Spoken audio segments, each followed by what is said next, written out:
Salut à toutes et à tous, bienvenue dans Top Sport. À l'heure où le sport est à l'arrêt en Alsace et partout dans le monde, je vous propose de partir à la rencontre des sportifs de la région, ceux dont la saison a souvent été stoppée net et qui envisagent l'avenir avec souvent beaucoup d'interrogations. Gros plan cette semaine sur la SIG.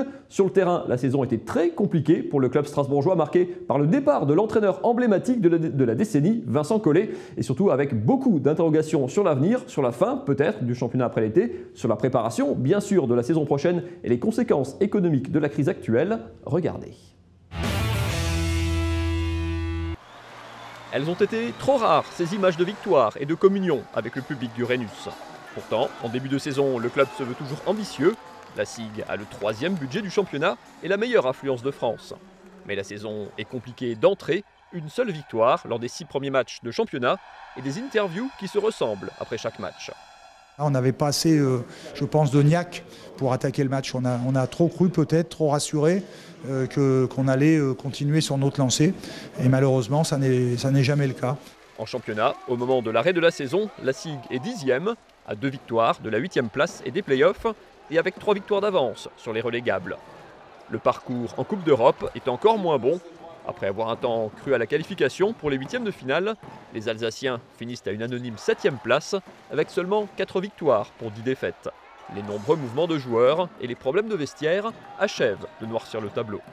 Je suis conscient que nos supporters, nos fans étaient relativement déçus, non seulement des résultats, mais je crois aussi du comportement de certains joueurs sur le terrain. Entre décembre et janvier, l'équipe enchaîne une série inédite de 10 défaites, toutes compétitions confondues. Un trou noir fatal à Vincent Collet. Entraîneur depuis 2011, il est écarté un soir de défaite contre Orléans. Il est remplacé temporairement par son adjoint finlandais, Lassi Tuovi, qui sera confirmé quelques jours plus tard, jusqu'à la fin de la saison. À ce moment, le club veut encore croire à l'électrochoc. Il y a un peu ce mélange avec Vincent, parce que Vincent a une énorme connaissance du basket, donc ça a pu beaucoup aider Lassi. Et Lassi, il mélange avec un peu plus de liberté, ce qui pourrait peut-être un peu plus correspondre à notre équipe. Et il implique beaucoup les joueurs. C'est-à-dire qu'il essaie vraiment de beaucoup communiquer avec nous, de beaucoup échanger avec nous. Et je pense que ça peut mettre un peu plus à l'aise certaines personnes et peut-être les aider à se donner encore un peu plus, quoi. La révolution n'a pas lieu tout de suite. L'équipe perd 3 matchs de justesse avant de retrouver le goût de la victoire dans un match mémorable contre Limoges, arrachant un succès après prolongation qui met fin à 13 défaites et près de 3 mois sans victoire. On doit être fiers des gars.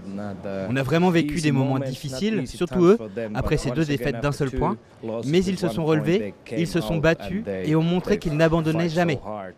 Ce n'était pas un match facile à gagner, mais à la fin, notre volonté nous a porté à la victoire.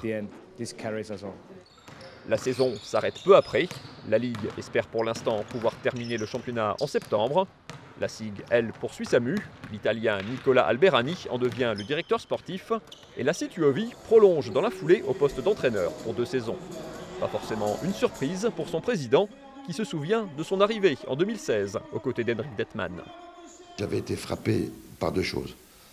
D'abord, sa très très grande connaissance technique du basket, mais surtout sa grande maturité. Et il est encore jeune, il a 33 ans, il a acquis encore de l'expérience. Et depuis plusieurs années, je suis convaincu que c'est un garçon qui va faire son chemin en Europe. En attendant, comme tous les clubs français, la SIG est dans le brouillard. Le Rhenus est fermé, la plupart des salariés sont au chômage partiel, les joueurs américains sont repartis et les autres sont confinés à Strasbourg. Et préparer la saison prochaine est un casse-tête. Seule certitude, les recettes du club seront très impactées. On a, pour le moment, parce que les choses vont être évolutives, et c'est difficile à fin avril, début mai de parler du mois de septembre, pour le moment, élaborer un budget en baisse de l'ordre de 30 à 35%. Il y aura des incidences à tous les niveaux. Une baisse qui aura fatalement des conséquences sur l'enveloppe dédiée au recrutement. Difficile, pourtant, aujourd'hui, de faire prendre conscience à tous de la gravité de la situation.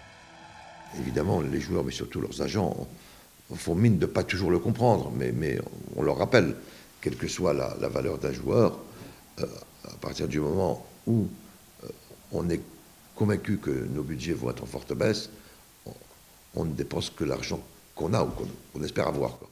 La SIG a en tout cas réalisé un joli coup en signant ce lundi le pivot français Yanis Morin et ses 2,08 m. À 26 ans, le deuxième meilleur français du championnat a signé un contrat de 3 ans, un joli rayon de soleil dans le brouillard actuel.